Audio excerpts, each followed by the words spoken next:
سچوں کے ساتھ ہونا، ان سے دوستی کرنا، ان کی رفاقت اختیار کرنا۔ اللہ فرماتے ہیں یا ایھا الذین آمنوا کونوا مع الصادقین، اے ایمان والو سچوں کے ساتھ ہو جاؤ۔ حتیٰ کہ اللہ کے رسول نے فرمایا ہے المرء علی دین خلیلہ، آدمی اپنے دوست کے دین پر ہوتا ہے، اس کی عادات پر ہوتا ہے، اس کی حرکات و سکنات لازماً جو ہے رفاقت والے کی ہر قسم کی عادات مؤثر ہوتی ہیں۔ اگر اچھائیاں ہیں تو بیٹھنے والے پر اچھائیوں کے اچھے اثرات ہوں گے، اگر برائیاں ہیں تو بیٹھنے والوں پر برائیوں کے برے اثرات ہوں گے۔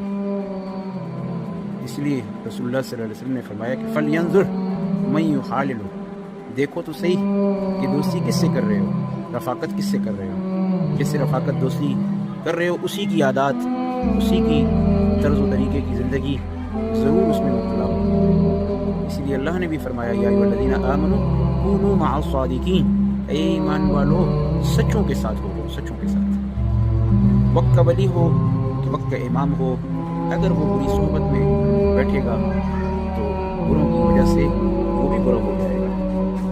رسول اللہ صلی اللہ علیہ وسلم نے فرمایا کہ الوحدۃ خیر من جلیس السوء، تنہائی alone sitting وہ بہتر ہے کس سے، ایک بری مجلس سے۔